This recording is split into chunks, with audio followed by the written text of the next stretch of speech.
Minsan, mga kabarkads, pag ikaw ay nagbibisita sa iyong mga halamanan at ikaw ay nagsasalita, para kang nagiging baliw. Pero sabi nila, minsan maganda yung kinakausap mo sila because they also part of nature.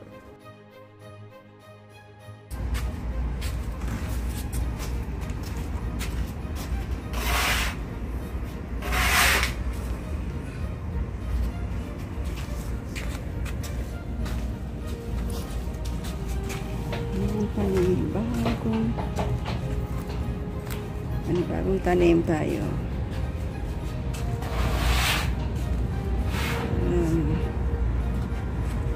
New harvest. Yan. Ilipat natin yung malunggay.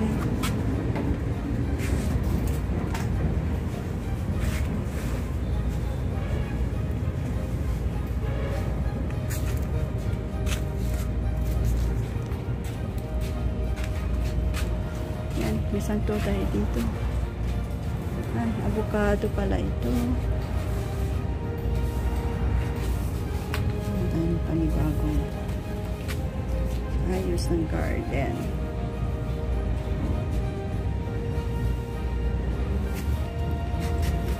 Hindi naman siya mag-isang gulo.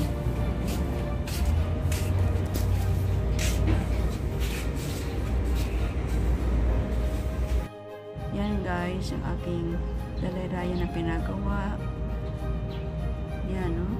Yung beans ko sila lang yung masaya. Siguro kasi hindi mo sobrang mainit banda dyan. Pero makita mo yung rusal ko. Lantutay. Naghiro yung mga dahon sa init.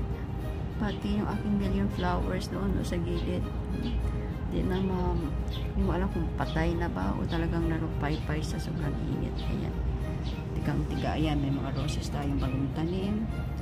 Naku guys, abangan nyo yan kasi pag namulaklak na yan, lumago, papakita ko sa inyo.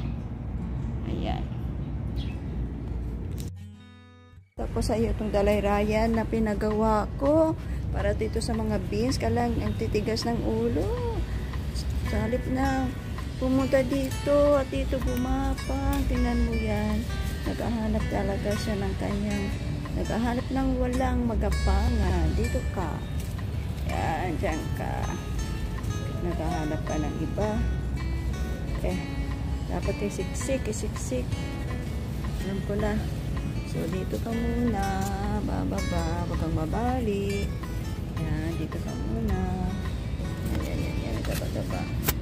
Tapos, ganyan. Ang ayos kasi yan. Dyan ka na nga muna.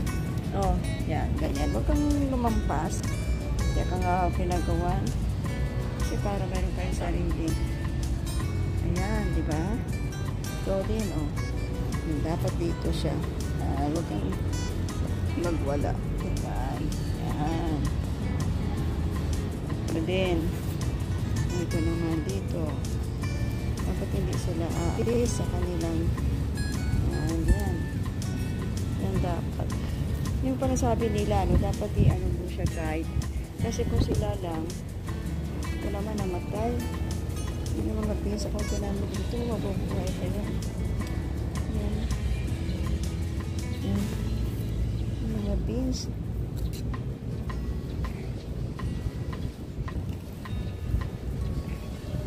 Bilanggas ko lang siya. Yan ang mabubuhay. Trying hard na mabubuhay yan. Yan. So, marami tayong mga dalayrayang pinagawa. Mga kabarkads. Ayan. Ito, masipag na siya. Maakyat na lang siya sa din. Maakyat na. Tingnan natin. Saka yung malunggay ko, mataba na. Yes. Sa wakas. Pakita ko sa iyo yung aking miracle okra. Akala ko kasi hindi siya lalaki. Kasi maliit pa ng bunga na. Kaya na isang araw, pinamitas ko. Kaso lang nakalimutan ko. Lumiit lalo.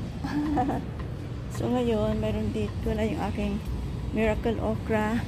Ang lalaki din naman pala ng kanilang ayan. Meron ko na siyang seedlings.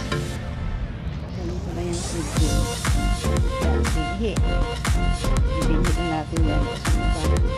Kunin natin kasi pag matagal natin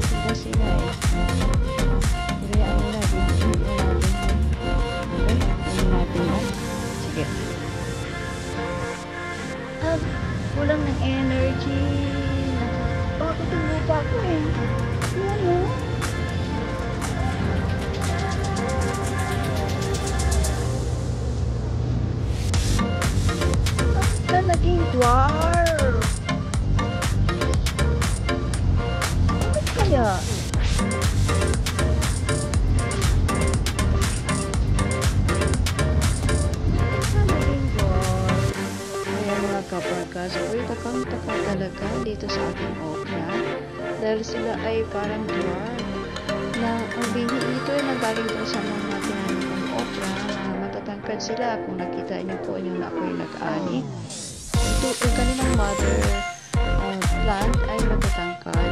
Ngayon ito naman, akala ko madahon lang yan na tumutuko para tumangkad pa.